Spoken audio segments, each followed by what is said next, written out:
रहे थे previous paper जो 2016 में आया हुआ है। सब्जेक्ट है पावर सिस्टम सेकंड।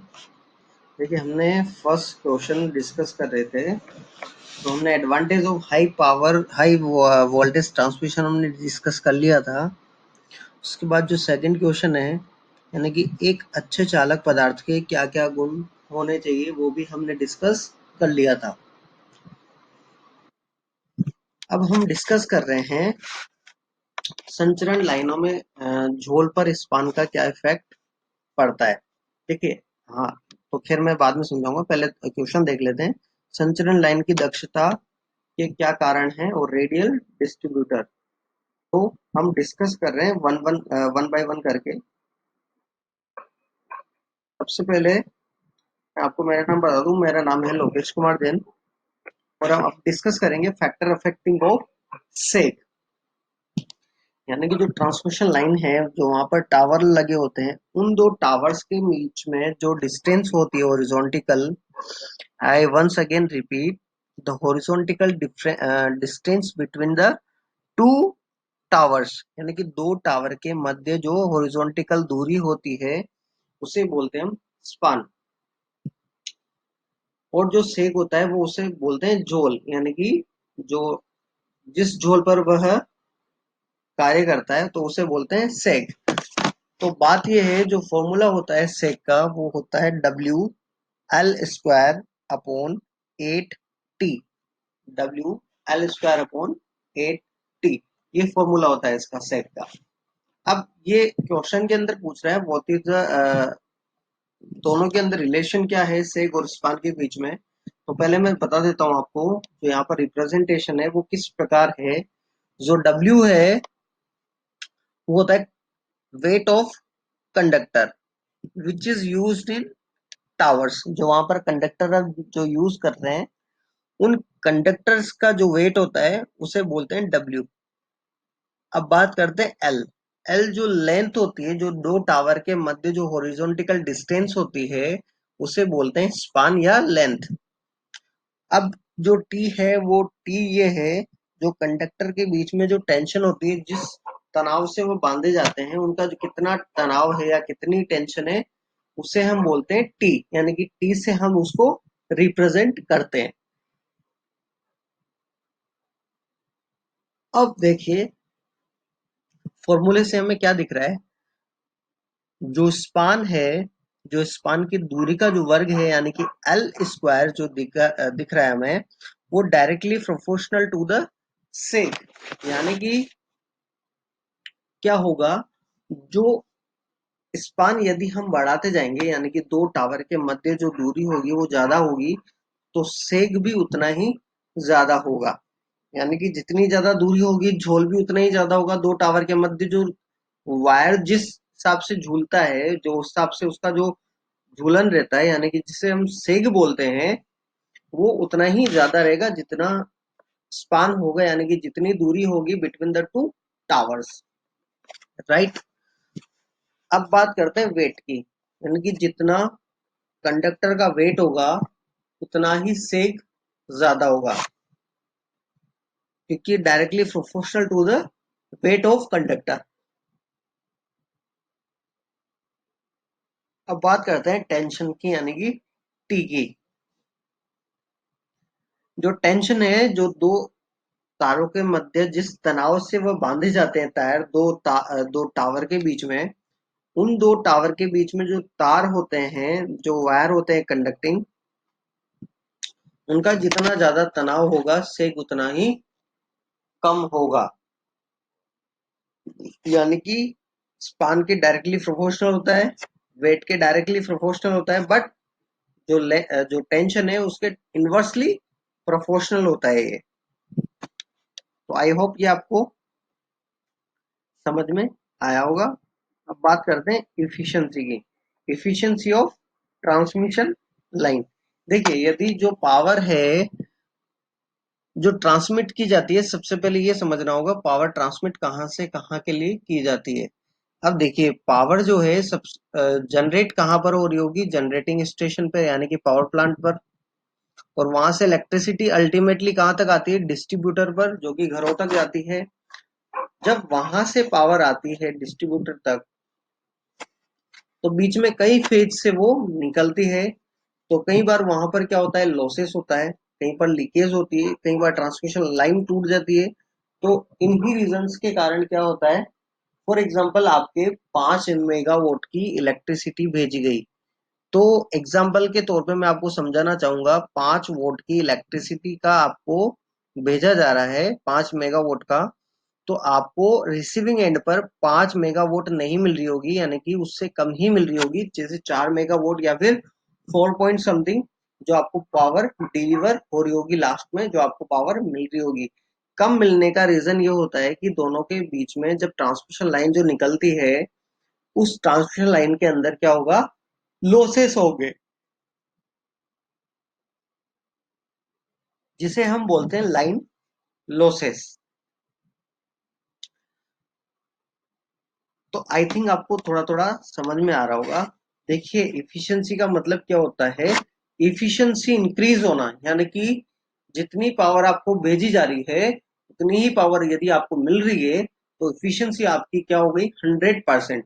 और यदि आपकी जो इफिशियंसी कम होती है, तो उसका रीजन ये होता है कि आपको मिलने वाली पावर कम होती है भेजे जाने वाली पावर के कंपेयर में। तो फॉर्मूला जो है थ्री फेज पावर का, ट्रांसमिशन लाइन का एफिशिएंसी का, वो क्या बनता है? Receiving end power upon sending end power multiply 100, यानी कि the ratio of receiving end power to the sending end power, it is called as transmission efficiency. यानी कि जो पावर भेजी जा रही है, उन दोनों के बीच का जो रेशो है, वो रेशो कहलाता है रिसीविंग एंड का क्या होता है? इफिशियंसी। इफिशियंसी जितनी ज्यादा होगी, पावर आपको उतनी ही ज्यादा मिलेगी। और यदि आपकी इफिशियंसी कम है, इसका मतलब क्या है? आपको पावर कम मिलेगी। और इसका मतलब सीधा सीधा ये भी है, जो आपको रिसीविंग एंड पर जो पावर है, वो is less than sending end power, यानी कि सेंडिंग एंड का जो पावर है is also greater than to the receiving end power. तो आई थिंक आपको थोड़ा थोड़ा समझ में आ रहा होगा। अब बात करते हैं रेडियल एंड सिस्टम की। देखिए, जो पावर आती है, वो पावर डिस्ट्रीब्यूटर पर आता है जनरेटिंग स्टेशन से। अब डिस्ट्रीब्यूटर पर जो डिस्ट्रीब्यूटर लगे होते हैं, वो दो तीन प्रकार के होते हैं। एक तो रिंग मैन होता है, एक रेडियल होता है। तो कई प्रकार के जो सिस्टम होते हैं, वो डिस्ट्रीब्यूटर पर लगे होते हैं। डिस्ट्रीब्यूटर उस तरह से कार्य करते हैं। तो जो डिस्ट्रीब्यूटर होते हैं, सबसे पहले एडवांटेज ये होने चाहिए उनको, सबसे पहले ही क्या होता है? सिंपलेस्ट तरीके से वर्क करने चाहिए। और इसकी इनिशियल कॉस्ट जो है वो कम आनी चाहिए, फ्लक्चुएशन कम होने चाहिए, और इनकी लॉन्ग लाइफ जो है वो होनी चाहिए, इकोनॉमिकल होनी चाहिए। और मेंटेनेंस जो है इसका प्रॉपर कैलिब्रेशन होना चाहिए। तो ये जो फैक्टर्स हैं, वो फैक्टर्स हैं जिन पर हम डिस्ट्रीब्यूटर को हम नापते हैं, इन सब तरीकों से। तो अब हम बात करते हैं advantage of radial distributor system. अब देखिए, simplest is feed at only end, यानी कि सिंपलेस्ट तरीके से जो है वो फीड करेगा एंडिंग पे। दूसरा जो इसका एडवांटेज है, वो एडवांटेज ये है, इसकी जो इनिशियल कॉस्ट होती है, वो इनिशियल कॉस्ट जो है वो कम आती है। यानी कि कम कॉस्ट पर यह वर्क करेगा, यानी कि इसके लगाने की जो कॉस्ट है वो भी क्या होगी? कम आएगी। इतनी ज्यादा कॉस्ट ये इसकी आएगी नहीं। यदि एग्जाम्पल लो कि यदि हम इन चीजों को हम यूज कर रहे हैं और इनकी जो कॉस्ट यदि ज्यादा है, तो अपने जो पावर जो डिलीवर हो रही होगी कंज्यूमर को, वो कंज्यूमर पे जो इलेक्ट्रिसिटी भेजी जाएगी, वो काफी ज्यादा कॉस्टली होगी, और उतना कंज्यूमर उस इलेक्ट्रिसिटी का पे नहीं कर पाता है। तो उस वजह से क्या होता है? इलेक्ट्रिसिटी जो डिपार्टमेंट है वो लॉस के अंदर जाता है। तो इस वजह से हमें यह कोशिश करनी चाहिए, जो इलेक्ट्रिसिटी जो कंज्यूमर को मिल रही है, वो सस्ती से सस्ती दरों पर मिलना चाहिए। जिसके लिए सबसे पहले क्या होना चाहिए? जो भी हम इक्विपमेंट, जो भी हम चीजें यूज में ले रहे हैं, या जो भी लॉसेस हो रहे हैं, वो मिनिमाइज कर सके, यानी कि कम से कम लॉसेस हो सके। और कम से कम दरों पर इलेक्ट्रिसिटी जो है वो कंज्यूमर को डिलीवर हो सके, जिससे कंज्यूमर उस इलेक्ट्रिसिटी को परचेज कर सके और उसका यूज कर सके। तो उस वजह से जो इसकी इनिशियल कॉस्ट है वो भी कम आती है। और it is useful when the generating station is at the low voltage, यानी कि जनरेटिंग अगर यदि होता है लो वोल्टेज पे तो भी ये प्रॉपर तरीके से वर्क करता है, यानी कि ये बहुत ज्यादा उस कंडीशन में यूजफुल होता है। और इसका जो लोकेशन होता है वो सेंटर ऑफ द लोड पर यह वर्क करता है, जहां पर सेंटर ऑफ द लोड होता है। अब बात करते हैं इकोनॉमिकल की, तो यह मोर इकोनॉमिकल है for the which areas have the low load requirement, यानी कि यह बहुत प्रॉपर तरीके से वर्क करेगा और थोड़ा सा इकोनॉमिकल भी होगा, जिसकी वजह से इलेक्ट्रिसिटी का जो व्यय जो होता है वो कम आता है। और इसके अंदर जो ट्रांसमिशन लाइन की जो रिक्वायरमेंट रहती है वो भी काफी कम रिक्वायरमेंट रहती है। कई जगह ऐसा होता है कि हम डिस्ट्रीब्यूटर तो ले लेते हैं, बट ऐसे डिस्ट्रीब्यूटर हम सेलेक्ट करते हैं कि वहां पर क्या होता है, इलेक्ट्रिसिटी का उत्पादन भी कम होता है, यानी कि लॉसेस ज्यादा हो रहे होंगे, और वहां पर जो ट्रांसमिशन लाइन भी है उनकी रिक्वायरमेंट भी ज्यादा हो रही होगी। तो यह जो सिस्टम है, जो रेडियल सिस्टम ले रहे हैं, इसके अंदर जो ट्रांसमिशन लाइन की यानी कि केबल की जो रिक्वायरमेंट है वो भी कम आती है।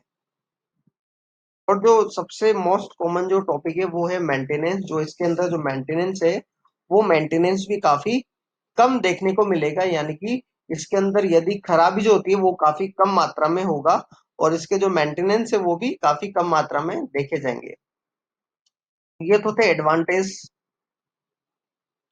अब दूसरी बात करते हैं डिसएडवांटेज की। इसको सेंटर ऑफ द लोड पे लगाते हैं तो लॉसेस ये है, जब सेंटर ऑफ द लोड पे लगाते हैं तो वहां पर जो लोडेड होता है काफी ज्यादा हैविली लोडेड होता है, तो उसको जो होता है ये एक तरह से लॉसेस ही होता है। इस तरह से ये प्रॉपर वर्क नहीं कर पाता है, वहां पर लॉस होने के चांसेस काफी ज्यादा रहते हैं, फेलियर के चांसेस काफी ज्यादा रहते हैं, जिसकी वजह से डैमेज होने का जो डर रहता है वो ज्यादा रहता है। अब दूसरा ये है कि क्या होता है कि जब ये लोड की नियरेस्ट लगता है तो नियरेस्ट लगने के कारण क्या होता है कि वहां पर जो फ्लक्चुएशन होंगे, वोल्टेज फ्लक्चुएशन काफी ज्यादा सीरियस होंगे, और उनको एक्सेप्ट करना इसको आना चाहिए। यदि वह इन चीजों को एक्सेप्ट कर सकता है, हैंडल कर सकता है, ये प्रॉपर तरीके से वर्क कर पाएगा। अदरवाइज क्या होगा, जब लोड वोल्टेज के अंदर फ्लक्चुएशन आएंगे तब इस कंडीशन में इसके फेलियर होने के चांसेस काफी ज्यादा बढ़ जाते हैं। और जब इसके चांसेस जब बढ़ जाते हैं फ्लक्चुएशन के, तो फ्लक्चुएशन जैसे ही बढ़ेगा वहां पर लॉसेस होने के चांसेस भी उसके साथ साथ उतने ही ज्यादा हो जाते हैं। और इन कंडीशन में क्या होगा, फॉल्ट आने के चांसेस काफी ज्यादा रहते हैं, और जो सप्लाई के अंदर जो इंटरप्शन होगा वो काफी ज्यादा होगा, जो कंज्यूमर से कनेक्टेड होता है। तो इस तरह से जो लॉसेस है वो कंज्यूमर को देखने को मिलते हैं। इन सब चीजों को सोल्व करने की काफी ज्यादा रिक्वायरमेंट रहती है। तो प्रॉपर कैलिब्रेशन जो होता है इसका होना चाहिए, इकोनॉमिकल होना चाहिए, मेंटेनेंस इसका लो होता है।